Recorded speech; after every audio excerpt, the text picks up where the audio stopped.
People come into my office proud of their daily walks, and they should be proud. Walking is one of the best things you can do for your body at any age. But then we run the tests, and I see something that troubles me deeply. Their muscles are disappearing. Their bones are becoming fragile. Their balance is not what it used to be.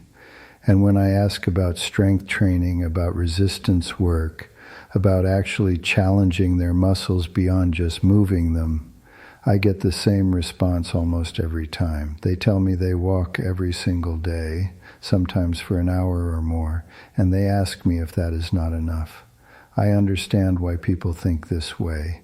We have been told for so long that cardio is king, that walking is the fountain of youth, that if we just keep moving, we will stay healthy. And there is truth in that. Movement is essential, but it is only part of the story. What I have learned from watching my patients age, from seeing who thrives in their 70s and 80s and who struggles, is that walking alone leaves something critical unaddressed. It does not build strength. It does not protect your bones. It does not give your body the signal it desperately needs to hold on to muscle as you age. I want you to think about this for a moment. When you were younger, you probably never thought about muscle loss. Your body just maintained itself without much effort on your part. But after 50, and especially after 60, your body starts losing muscle at a rate of about 3 to 5% per decade if you do nothing to stop it. This is not just about looking weaker or feeling less capable, though those things matter. This is about your independence, your ability to get up from a chair without using your hands, your ability to carry groceries, to play with grandchildren, to catch yourself if you stumble. Every bit of muscle you lose makes these things harder, and walking, as wonderful as it is, does not send the signal your body needs to build or even maintain that muscle. Walking tells your body to be efficient at walking. It does not tell your body to be strong.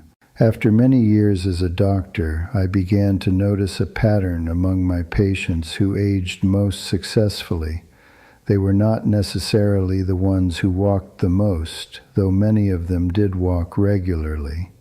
They were the ones who continued to challenge their muscles in different ways. They lifted things. They pushed against resistance. They got down on the floor and back up again. They used their bodies in ways that required strength, not just endurance. And when I looked at their bone density scans, their muscle mass measurements, their balance tests, the difference was striking. These people were not just living longer, they were living better.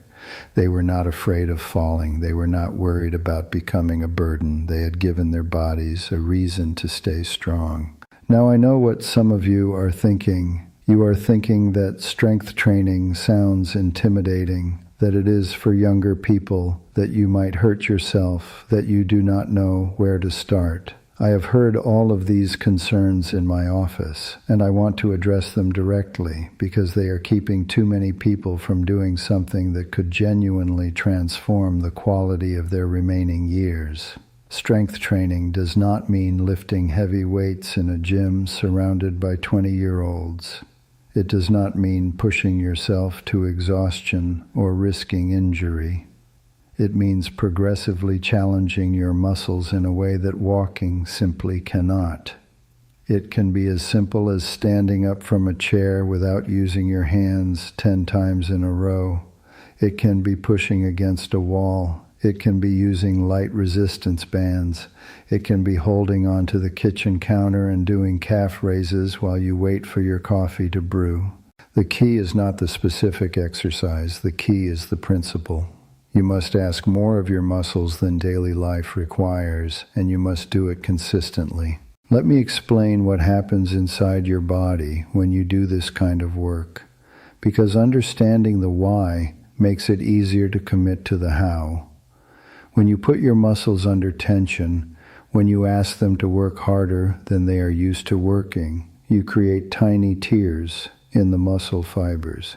This might sound bad, but it is actually exactly what you want. Your body responds to these tears by repairing them and making them slightly stronger than they were before. This is how muscle is built at any age. But here is what most people do not realize. This process does more than just make you stronger. It sends signals throughout your entire body. It tells your bones to stay dense because they need to support stronger muscles. It improves your insulin sensitivity, helping your body manage blood sugar more effectively. It releases hormones that support brain health. It improves your balance and coordination. It even helps protect your heart in ways that walking alone does not.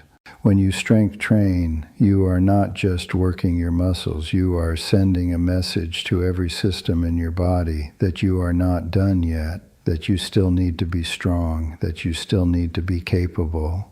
I have seen this transformation happen so many times it no longer surprises me, though it still fills me with hope every single time. I think of a patient I will call Margaret, though that is not her real name. She came to see me when she was 73, worried because she had fallen twice in the previous 6 months. Nothing broken, thankfully, but she was becoming afraid to go out, afraid to be alone, afraid of what another fall might mean. We talked about her activity level, and she told me proudly that she walked every day, had been walking for years, usually 30 to 40 minutes. When I suggested adding some strength work, some resistance training, she looked at me like I had suggested she run a marathon. She told me she was too old, too weak, too afraid of getting hurt. I asked her if I could just show her a few simple movements. Nothing complicated, nothing that required equipment. We started right there in the exam room. Chair stands, wall pushes, holding on to the exam table and rising up onto her toes. Simple movements that she could do at home. I asked her to try them 3 times a week, just 10 or 15 minutes, and to come back and see me in 2 months. When Margaret returned, something had shifted. Not just in her body, though I could see she was moving differently, standing taller, more confident in her steps. Something had shifted in her mind. She told me she had started noticing things. Getting out of her car was easier. Carrying a bag of groceries did not make her arms shake anymore. She had started doing the exercises every day instead of 3 times a week because they made her feel capable in a way she had forgotten was possible.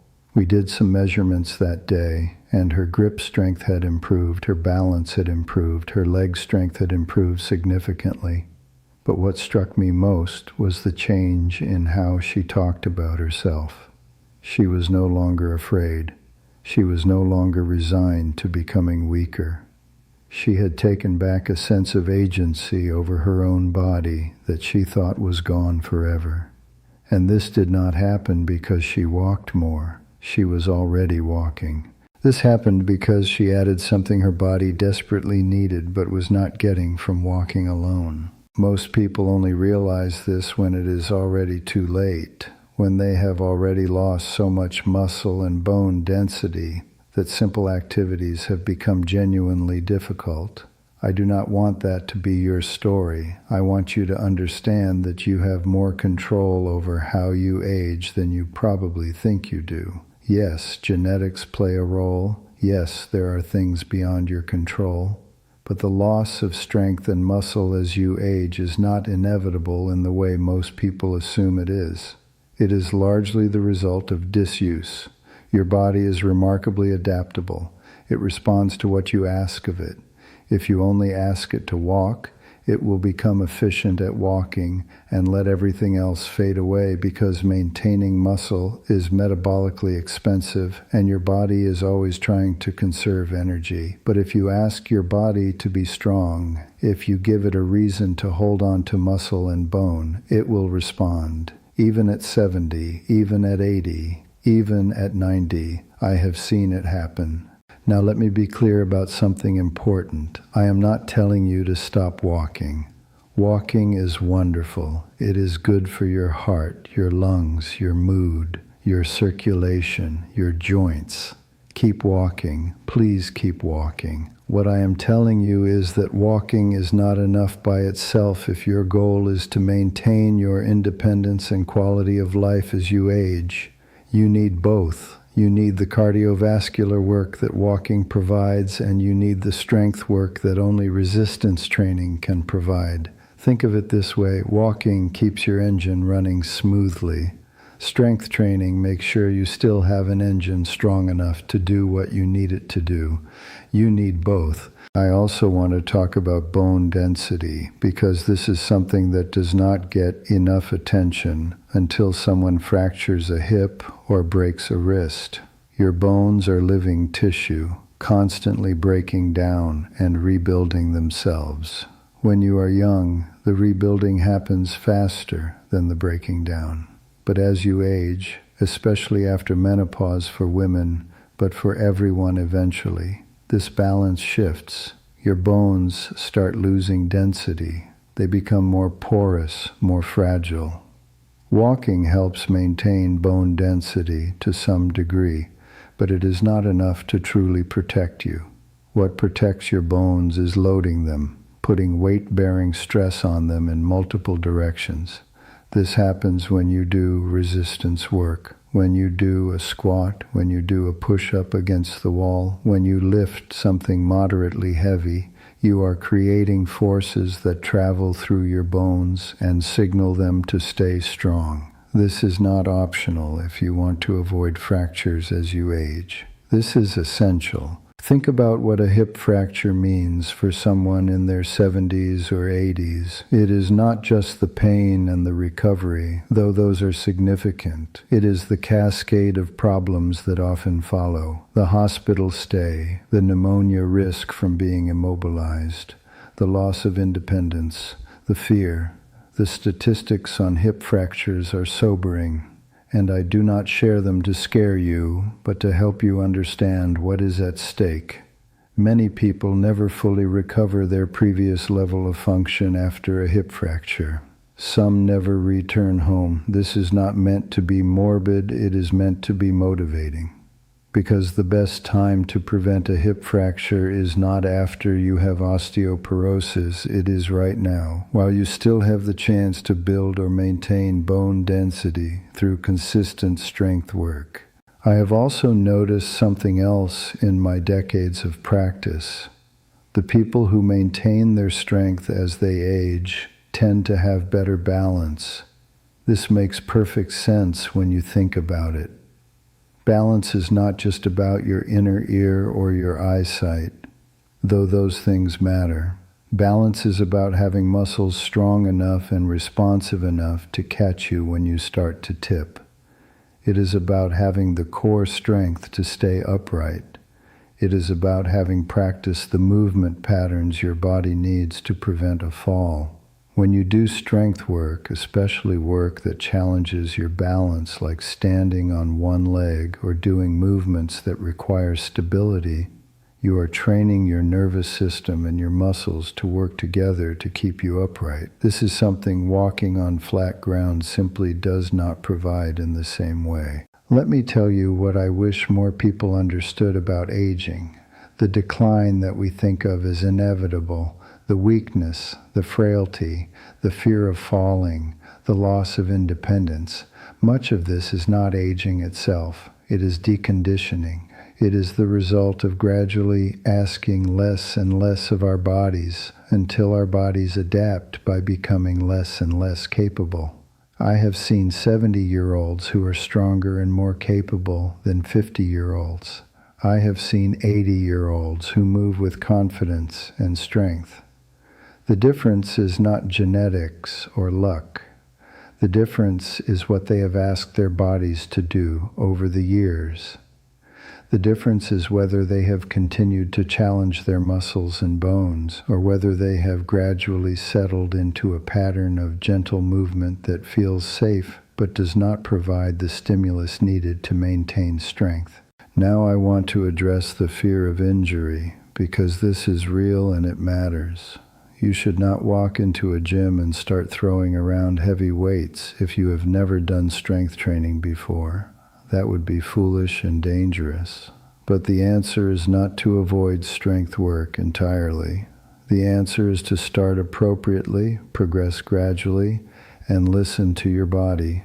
Start with movements you can control. Start with your own body weight or very light resistance. Focus on form before you ever worry about intensity. And honestly, for most people over 60, you do not need heavy weights at all. You need consistent, moderate resistance that challenges your muscles without putting your joints at risk. You need movements that are functional, that mirror the things you do in daily life. Getting up and down from the floor, reaching overhead, pulling things toward you, pushing things away, carrying things. These are the movements that will keep you independent. I often tell my patients to think about strength training as an investment in their future self. Every squat you do today is making it easier for you to get off the toilet 5 years from now. Every wall push-up you do today is making it easier to catch yourself if you trip. Every time you challenge your muscles, you are building a reserve of strength and function that will serve you when you need it most. And you will need it. We all need it. The question is whether you will have built that reserve or whether you will find yourself struggling with basic activities that you took for granted when you were younger. There is also something deeply psychological about strength training that I think matters more than people realize. When you feel yourself getting stronger, when you notice that something that was hard last month is easier this month, it changes how you see yourself. It gives you a sense of control and progress in a world where aging can often feel like a process of inevitable loss. My patients who strength train consistently do not just feel physically better, they feel more optimistic, more capable, more engaged with life. They have evidence, tangible evidence, that they are not just passively declining, they are actively building. They are taking care of themselves in a way that produces real results they can feel. Let me also say this, it is never too late to start. I have had patients begin strength training in their 80s and see meaningful improvements. Your muscles do not stop responding to stimulus just because you are older. The response might be slower than it would have been when you were 30, but it is still there. Your body still wants to adapt. Your body still wants to be strong enough to do what you ask of it, but you have to ask. You have to give it a reason. Walking alone is not enough of a reason for your body to maintain muscle mass. You have to do more. So what should you actually do? Start simple. Start with movements you can do safely at home. Chair stands where you sit down and stand up without using your hands. Wall push-ups where you lean against a wall and push yourself away. Standing calf raises holding onto a counter for balance. These 3 movements alone, done consistently, will make a difference. Do them 3 times a week. Do 2 or 3 sets of 10 repetitions. As they get easier, make them slightly harder. Sit on a lower chair. Stand farther from the wall. Hold a can of soup in each hand when you do your calf raises. The progression does not have to be dramatic. It just has to be consistent and gradual. If you can, work with someone who knows what they are doing, a physical therapist, a trainer who specializes in older adults, someone who can show you proper form and help you progress safely. But even if you cannot afford that or do not have access to it, you can still do meaningful strength work on your own. There are simple, safe movements you can learn and practice. The key is to start and to stay consistent 3 times a week, every week, not just for a month or 2, but as a permanent part of how you take care of yourself. I think about the patients I have watched decline over the years, not because they were sick, but because they gradually became weaker and more fragile. I think about the falls, the fractures, the loss of independence, the nursing home placements, So much of it could have been prevented or delayed with consistent strength training. And then I think about the patients who are still living independently in their late 80s, still driving, still gardening, still traveling, still doing the things they love. Almost all of them have one thing in common. They never stopped challenging their muscles. They never accepted weakness as inevitable. They kept asking their bodies to be strong, and their bodies responded. You have a choice right now. You can continue walking, which is good and valuable, and you can add strength work, which is essential. Or you can continue with just walking and hope that will be enough, even though decades of medical evidence and my own clinical experience tell me it will not be. I am not saying this to make you feel bad or to criticize what you are already doing. I am saying this because I care about what happens to you in 5 years, in 10 years, in 20 years, if you are lucky enough to live that long. I want those years to be good years. I want you to be able to do the things you want to do. I want you to feel strong and capable and unafraid. And I know from experience that walking alone will not get you there. Your muscles are waiting, your bones are waiting, your future self is waiting. They are all waiting for you to give them what they need, not someday, not when you feel more motivated or less busy or less afraid. Now, today, this week, start with one movement, start with 5 minutes. Start with whatever you can manage and build from there. But start, because the best time to begin was 20 years ago, and the second best time is right now. You still have time to build strength. You still have time to protect your bones. You still have time to change the trajectory of how you age. But that time is not infinite, and it is running out faster than you think. Please do not wait until you have already fallen, until you have already fractured something, until you have already lost so much strength that getting it back feels impossible. Please start now while you still can, while the work is still manageable, while you still have the gift of time and health enough to invest in your future. I have spent 40 years watching people age. I have seen what works and what does not. I have seen who thrives and who struggles. And I am telling you with absolute certainty that strength training, not walking alone, but strength training in addition to whatever movement you are already doing, is one of the most important things you can do for yourself right now. It is not glamorous. It is not easy. It requires consistency and effort and a willingness to be slightly uncomfortable. But it works. It protects you. It gives you your best chance at maintaining your independence and your quality of life. And that, to me, is worth whatever effort it requires. Your life is worth that effort. Your future is worth that effort. You are worth that effort.